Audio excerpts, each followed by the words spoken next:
This is Kal Kat, the Kal Katster, and this is a review of Ghostbusters Afterlife.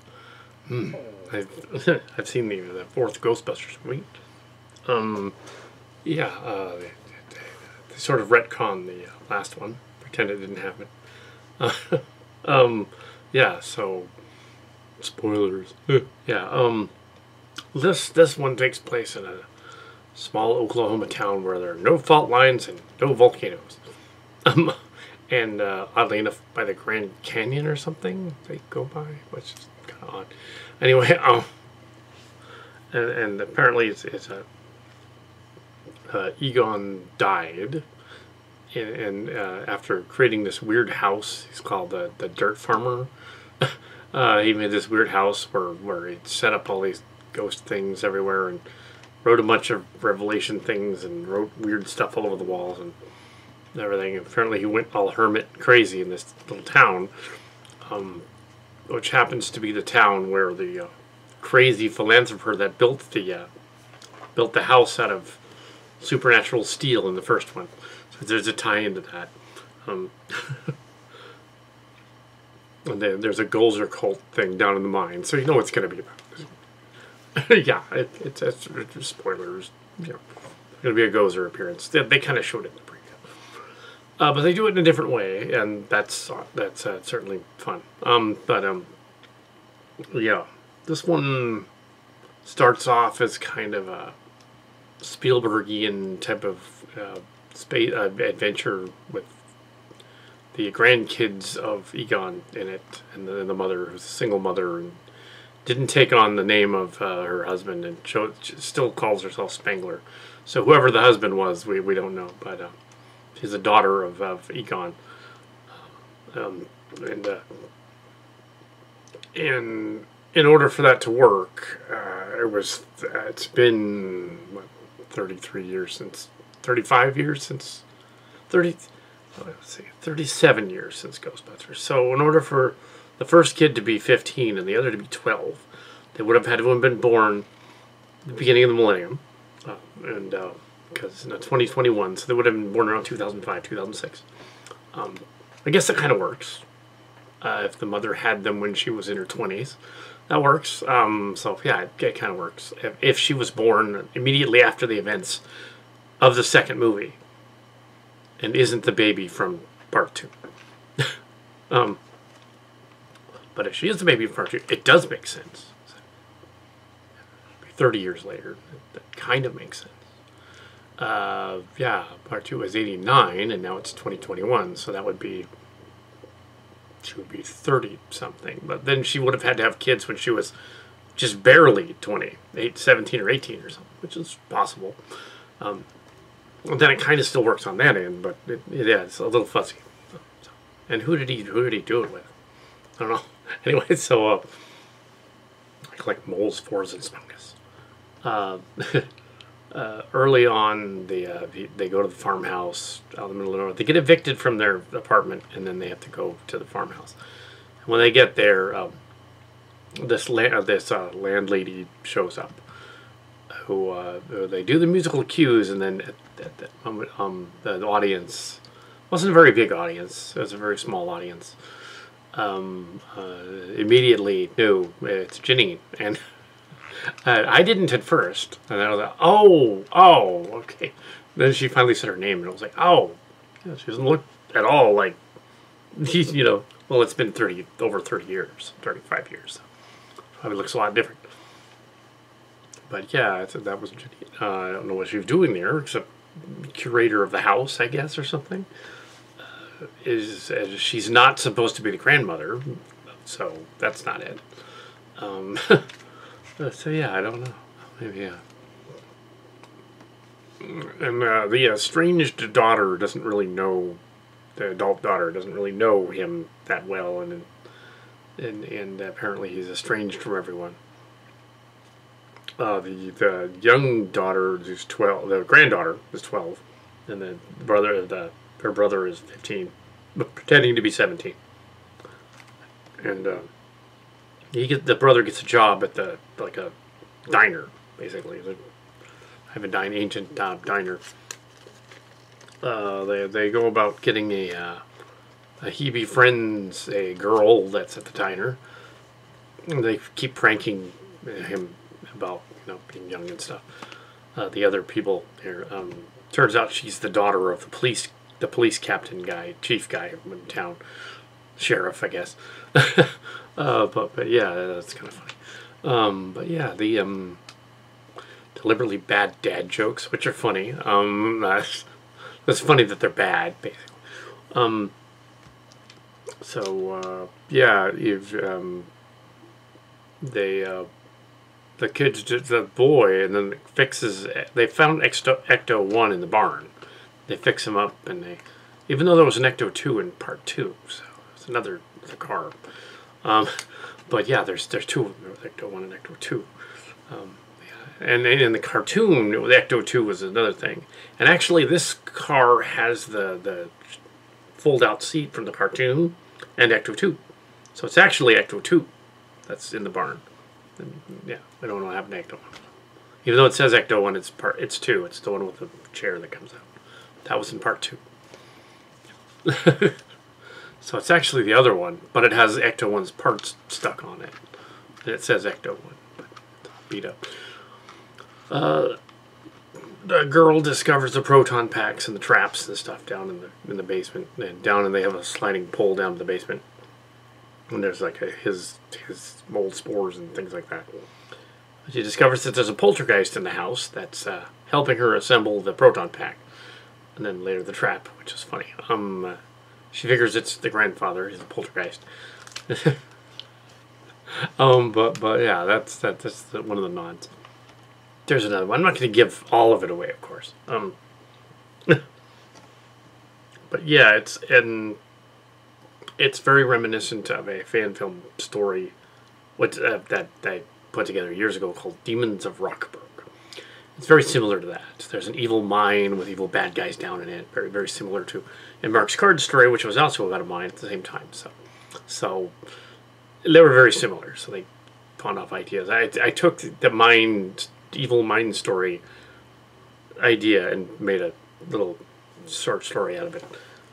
It'll never get released. It was clearly a ripoff of numerous Stephen King things, and that's, as well as numerous Spielberg things. So yeah, but this movie took the idea of that and made so if you go to see Ghostbusters Afterlife, it pretty much is that. Yeah, so they made a Ghostbusters movie out of that story, which is awesome. Yeah, Jason Reitman.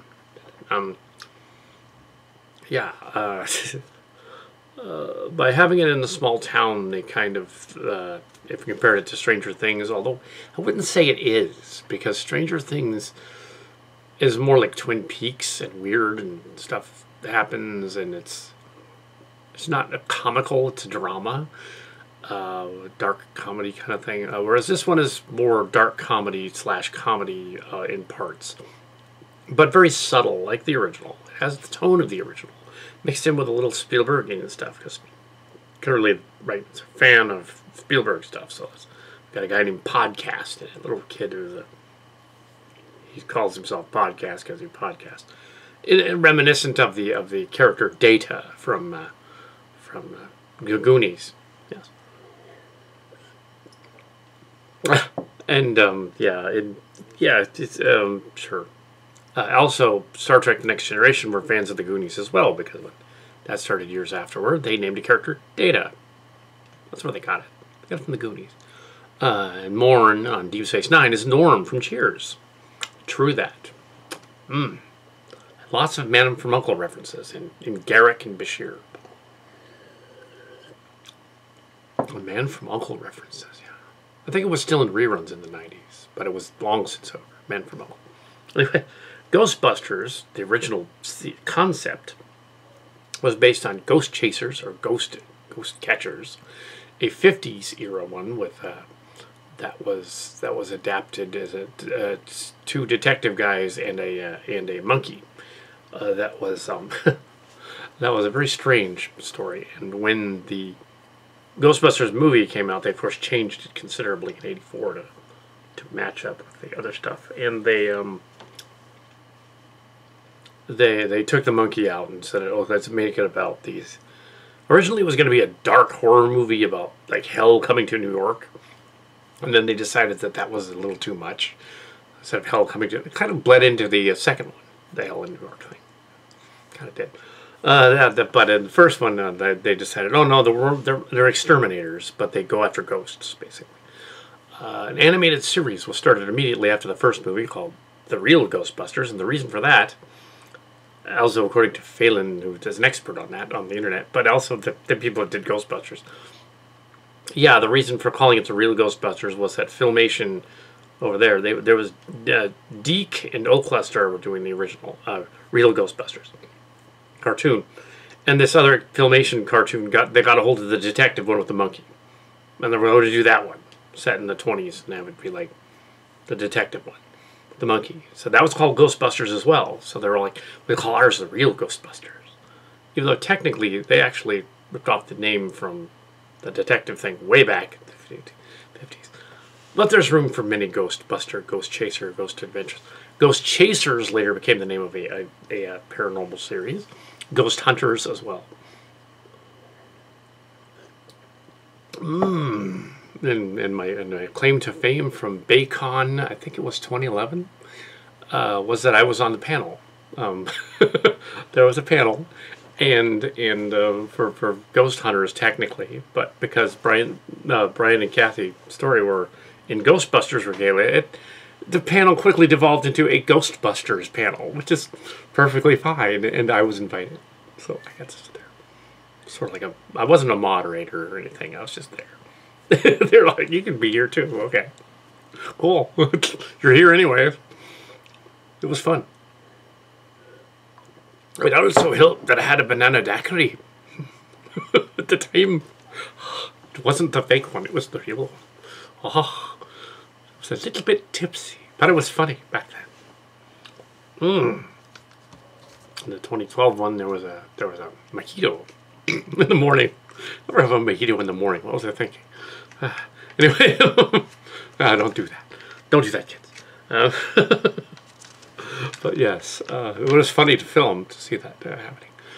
So we have, I think it was like before noon or something. What was I thinking? It was a little afternoon though, and it was before noon because we hadn't done lunch yet. So it was like, I got really silly. Anyway, that was the mojito.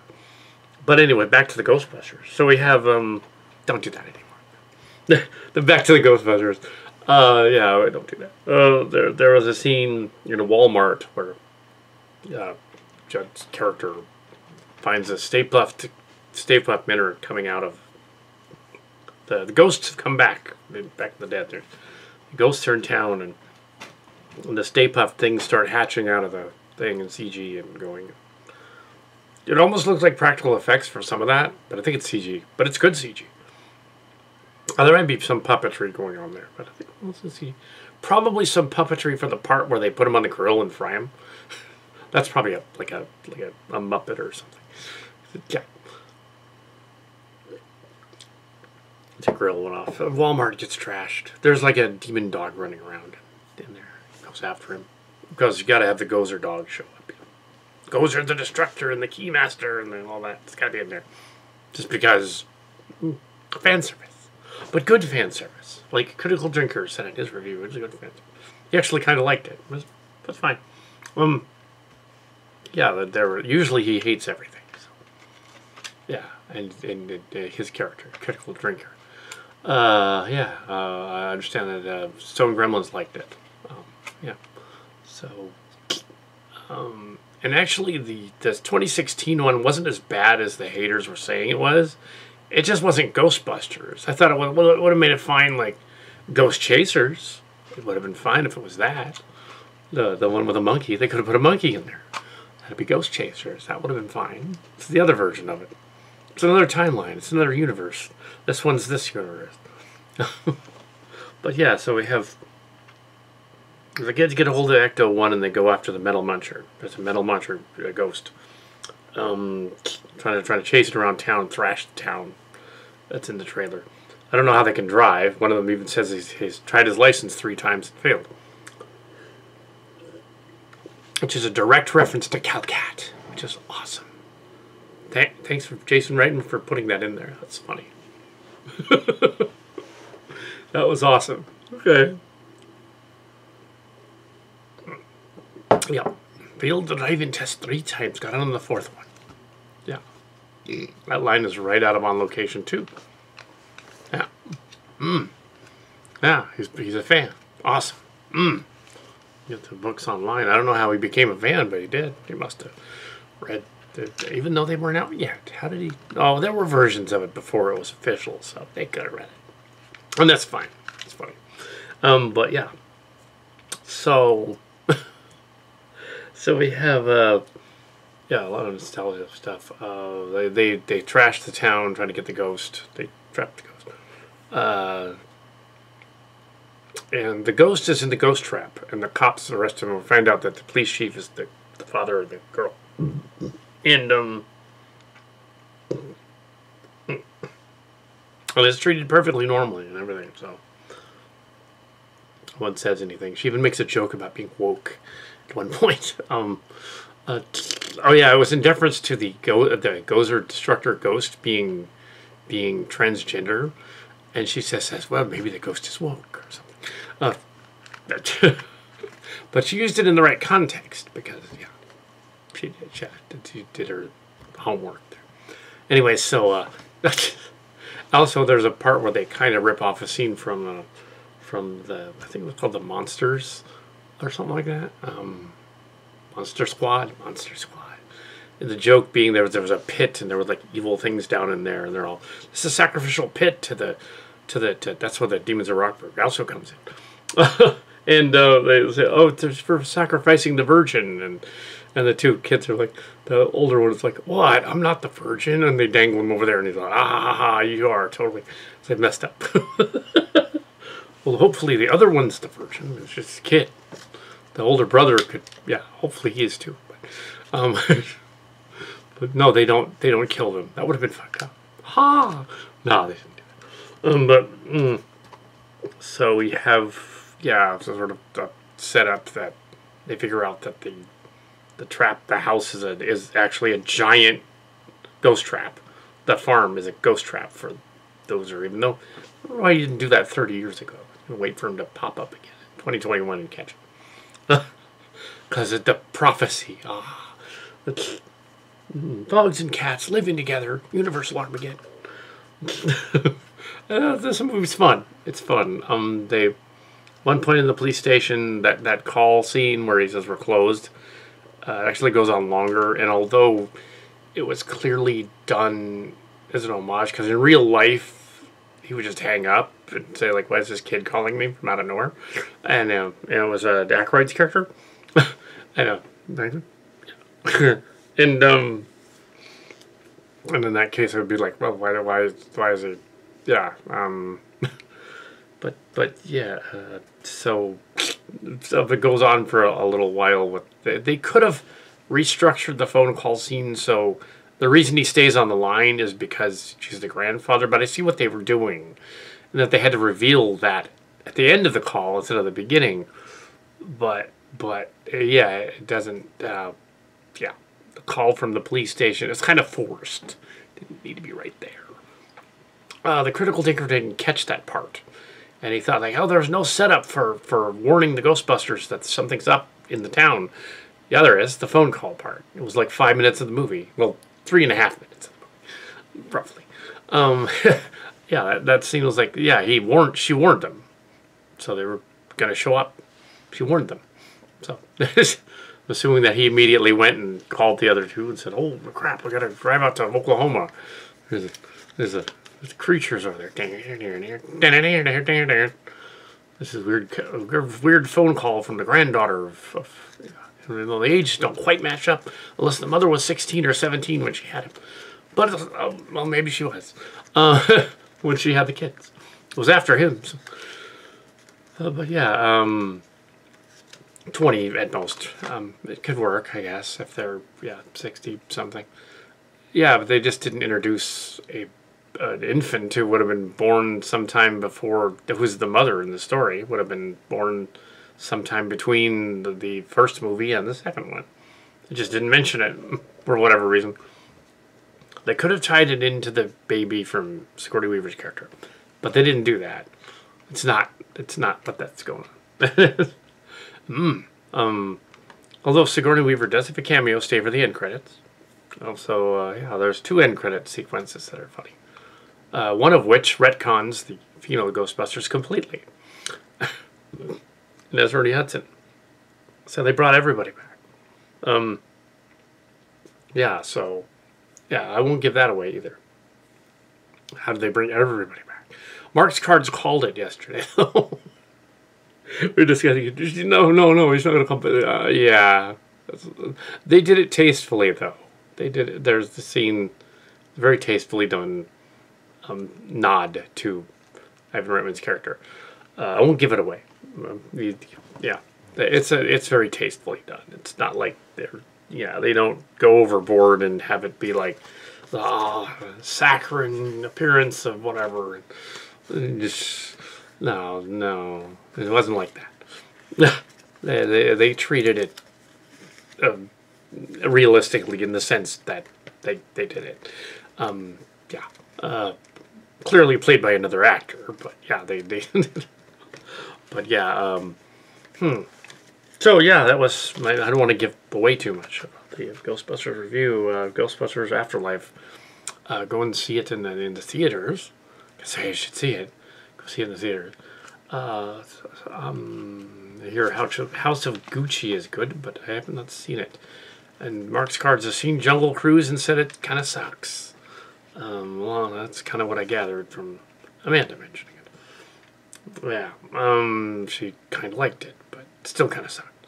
And then we had, we also have, the Scream movie. Yeah, the remake of Scream, which they made it darker and more horror. No, the original was kind of a comedy, a spoof of horror movies and tropes. So making it an actual horror movie changes the dynamic and makes it like, okay, it's no longer a splatter comedy, it's a horror movie.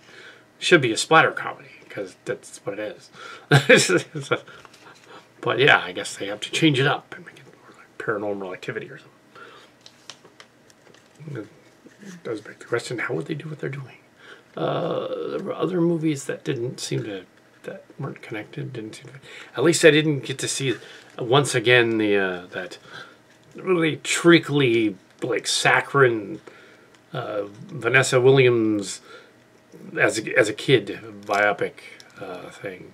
With Will Smith again. At least they didn't show that. Serena and Vanessa Williams are supposed to be Will Smith's daughters and as kids, and they become tennis pros. There was this other there was this other preview. It was for this football movie, this American Underdog. Another underdog football movie, like an older guy trying to be a football player. Probably would actually brutalize him if he tried to be, but okay, whatever. Is he the guy that like completely destroyed his knee back in the day? No, it's a different guy. That'd be kind of screwed up. He's like, I finally get to be in the NFL. Yay, I'm wonderful. Ah, oh shit, no. He's careening down the field like with leg going one way and the rest of him going the other. Oh, that should be the ending. Just gets completely mutilated, lying on the ground twitching. Like, I'm afraid of no ghosts. They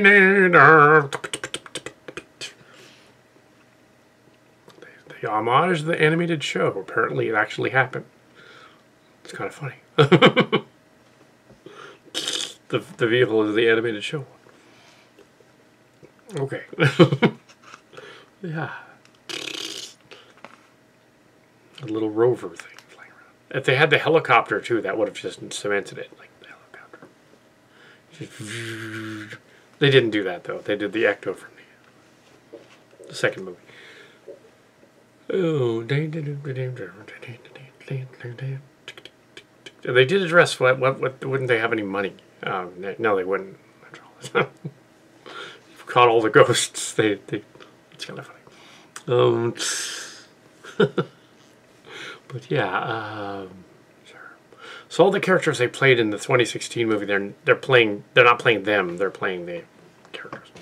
Yeah. So yeah. Anyways, that's the end of it then. Yeah.